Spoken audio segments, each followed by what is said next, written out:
Energiya resurslaridan foydalanishda zamonaviy texnologiya va muqobil manbalarni qo'llash tejamkorlikni ta'minlaydi. Bu yuzada mamlakatimizda qator ilg'or tajribalar amaliyotga tatbiq qilinmoqda.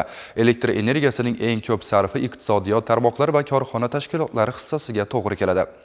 Bu tizimlarda tejamkorlikka erishish dolzarb vazifalardan biri. O'zenergoinspeksiya viloyat hududiy boshqarmasi tomonidan mazkur yo'nalishda tekshiruv nazorat tadbirlari yo'lga qo'yilgan. Navbatdagi lavhada ana shunday tadbirlar xususida so'z boradi.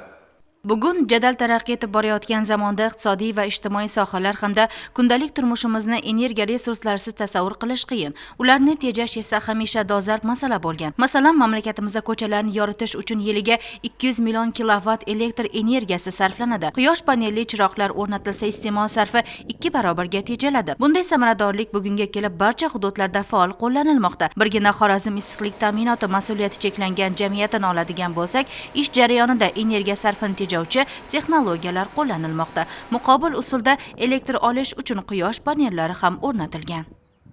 Ayni paytda biz Xorazm viloyat issiqlik ta'minoti mas'uliyati cheklangan jamiyatimiz bu yerda energiya resurslarini tejashning muqobil manbalaridan foydalanish amaliyoti joriy qilinmoqda. Masalan, mana bu jihoz chastatnik. U bilan texnika motorlari energiya sarfini 1,5-2 barobargacha tejash mumkin. Bu boradagi ma'lumotlarimizni mutaxassis fikrlari bilan yanada to'ldiramiz.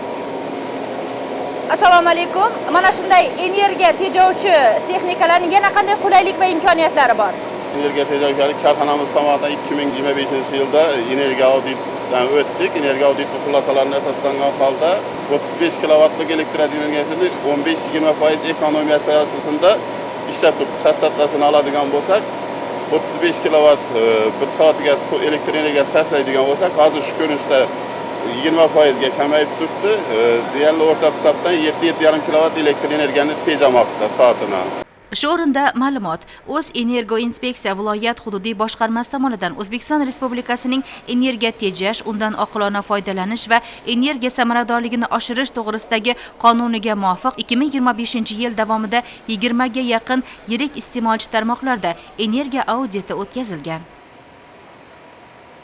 Katta iste'molchilarda bor 50 kilovat va undan yuqori bo'lgan elektr nasoslar ishlatiladi. Hozirgi kunda shuni kamaytirish misolida 35 kilovat yoki 22,5 kilovat nasoslarga tushirish imkoniyatlari yaratilib o'rganib chiqilgan holda shu ishlar tatbiq qilinib kelmoqda. Oddiy elektr liniyalarining ko'pchiligida uzoq bo'ladi.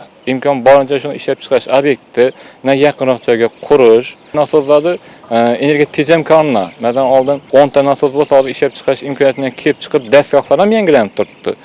Ularni dastgoh yangilanib ishlab chiqarish hajmi ham oshib turibdi, lekin tejamkor texnologiya qo'yish natijasida energiya sarfi ham kamayib turibdi. Xulosa o'rnida aytish mumkinki, bugungi tejalgan energiya resurslari ertangi kunimizning yanada farovon bo'lishiga xizmat qiladi.